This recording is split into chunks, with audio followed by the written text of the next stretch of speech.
E a gente vê situações maravilhosas de filhos que são super reconhecidos, né, com as mães pobres, e vê outros que os pais dão tudo, enfim, que superam limites, né?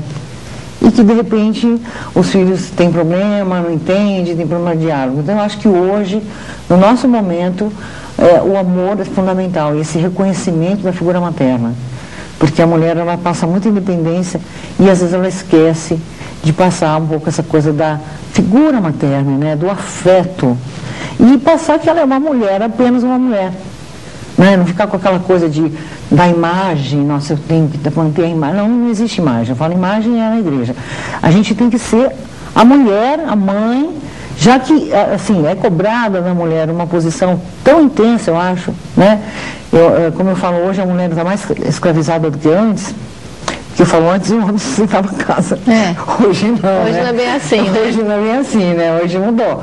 Todo mundo que será independente, eu falo, nossa, eu acho que aquele tempo era bem melhor. Na próxima encarnação a gente vai pensar em outra coisa, né? Exatamente. Então, essa coisa da relação homem, filhos e mãe, eu acho que é muito importante.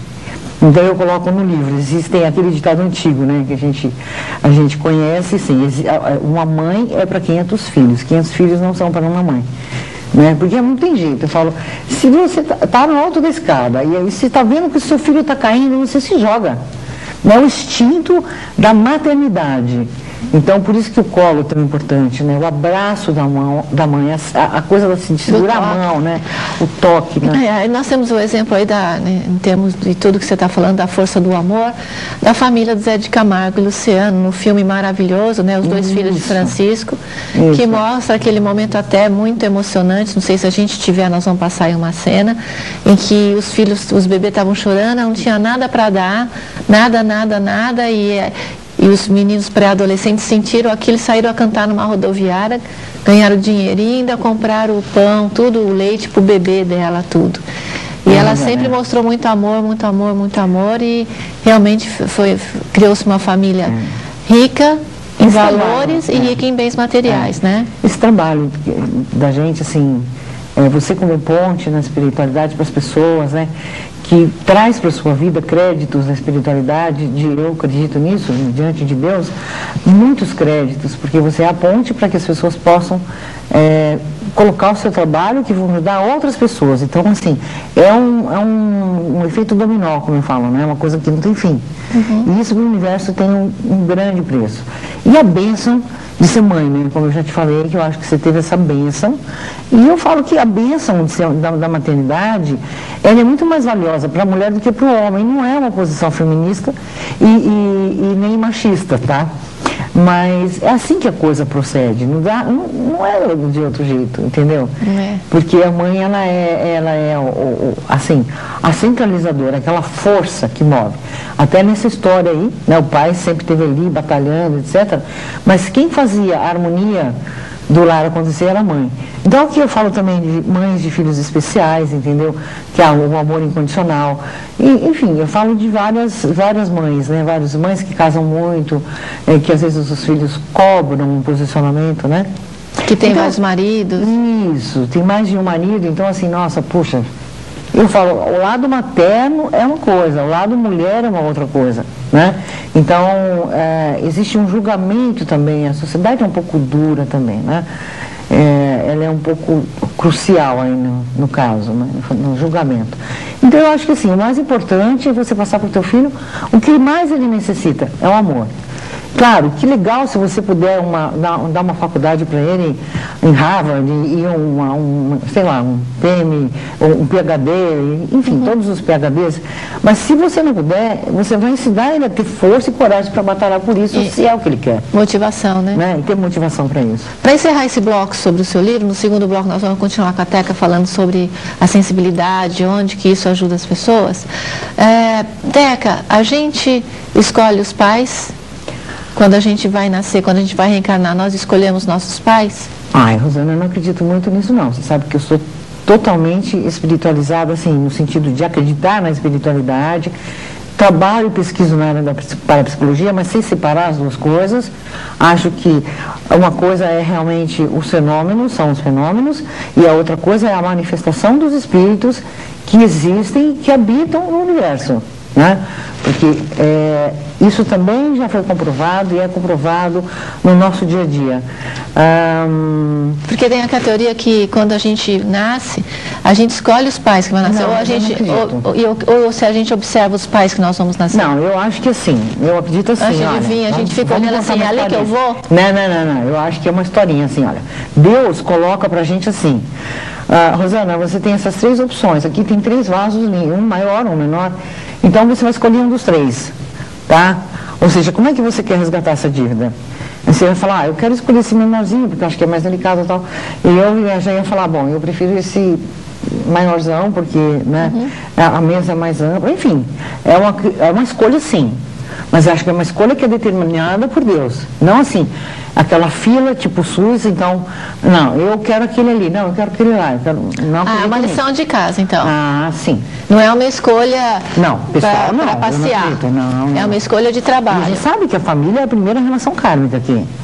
E não tem como, Rosana, porque 30 anos trabalhando, não tem uma pessoa que eu possa dizer para você, nossa, essa aqui não tem problema nenhum na família. A família é absolutamente harmônica. Então, a gente sabe que a família é a primeira relação kármica do homem. Que a relação social kármica, a primeira, é a família. E são as pessoas, algumas pessoas mais, outras menos, mas enfim, sempre dentro da família tem aquela pessoa que é mais boazinha e uma que é mais ruinzinha, né, que nem eu digo. Que é para equilibrar, né? É que a gente volta já, no segundo bloco, falando sobre a sensibilidade. Ok. Fique ligado, daqui a pouquinho eu volto. Fone 9688-7544. Esse telefone, São Paulo, né? É São Paulo. Esse telefone está no meu site, que é tecacomk.jorge.com.br. E tem até o programa que a gente colocou, que eu coloquei no YouTube, que da última vez que eu estive aqui, né, com você. E as pessoas entram e me ligam, elogiam e tal, que foi muito legal, né? E lá elas podem encontrar também, quer dizer, procurando o Teca Jorge, no Google você vai achar o meu telefone. Teca, vamos falar um pouquinho sobre sensibilidade, paranormalidade, onde isso pode ajudar nas pessoas, onde isso pode não ajudar. Fala um pouquinho da sua história, né? E o que isso vamos dizer, te deu a oportunidade de ser uma mestra, assim. Sabe, Rosana, a gente começou a falar, assim, sobre essa coisa de parapsicologia é uma coisa e espírito é outra coisa. Então, quando eu estudava em colégio de freira, eu pensava, se Cristo ressuscitou, por que a gente não pode ressuscitar também? Se ele era homem comum, né? Então, essa coisa sempre ficava na minha cabeça, batendo muito. Então, eu sempre acreditei que a gente pudesse ter uma outra vida, quer dizer, uma vida que não termina aqui, só no físico, né? Porque a nossa alma, ela tem que ir para algum lugar. E elas nunca conseguiram explicar, na verdade, para onde é a alma, né? Mas falavam, num lugar bonitinho e tal, né? Então, eu acredito sim que os espíritos, eles se comunicam, eles dão sinais, eles podem provocar situações que são extremamente desagradáveis, se cair a sintonia. E acho que tem uma outra coisa que é a parapsicologia, que é o dom, e que hoje está virando muito moda isso, né? Infelizmente, eu acho que a abertura que teve também favoreceu muita gente que não leva a sério, entendeu? Eu gosto sempre de falar isso, não me colocando num lugar assim de pedestal, não. Sempre para que as pessoas tenham o cuidado de perguntar, de saber quanto tempo a pessoa trabalha na área, o que ela já fez, o que ela faz. Sabe, eu acho que é importante isso, né? Mas acredito na manifestação dos espíritos, na comunicação deles, várias vezes atendendo pessoas. Eu sem saber que, por exemplo, quem era, eu vi ou um homem ou uma mulher, e na hora que eu faço oração, eu escuto, né? Então a gente chama em parapsicologia isso de clareaudiência, que é você ter a mediunidade da audição, né? Você escutar. Mas tem que tomar muito cuidado para não misturar isso, né, Rô? Por quê? Porque às vezes a pessoa tem algum problema que pode ser de desequilíbrio espiritual, e o espírito negativo, ele pode se passar como um espírito positivo. Você pode escutar uma coisa que não é boa E achar que, puxa vida, mas será que meu mestre está falando para fazer isso? Mas aí é como a gente fala, a árvore boa dá bom fruto. Então, eu acho que essa comunicação dos espíritos, para mim, na minha vida, foi muito pontual. Se não fosse os espíritos, o lado espiritual na minha vida, com certeza eu já não estaria aqui. Porque eu tive sonhos, eu tive manifestações de dificuldades e problemas e doenças, enfim, coisas que foram superadas, mas eu acho que são duas coisas distintas, entendeu? Eles estudo podem... científico, técnico, de manifestações. Exatamente. Os dons que um ser humano pode ter, isso. Né? Psíquicos ou não. Exatamente. E a verdade do mundo que existe, que é o mundo extrafísico. Porque, por exemplo, quando eu estava grávida do meu segundo filho, eu sonhava sempre com caixão. Como que eu poderia ter uma, vamos dizer, ficar preocupado se já era meu segundo filho, eu estava super feliz, super animada e sonhava com um caixão pequenininho, quer dizer. Então, aquilo foi para mim um sinal. Né? Um sinal para quê? Porque os sinais eles têm que ter um sentido também, né? Eu falo, o espírito não sai de uma dimensão, que existem várias dimensões, né?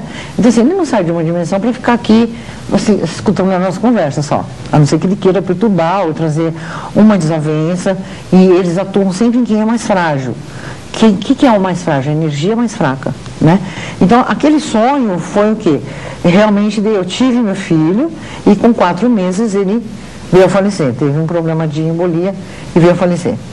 Então, assim, eu pergunto, o que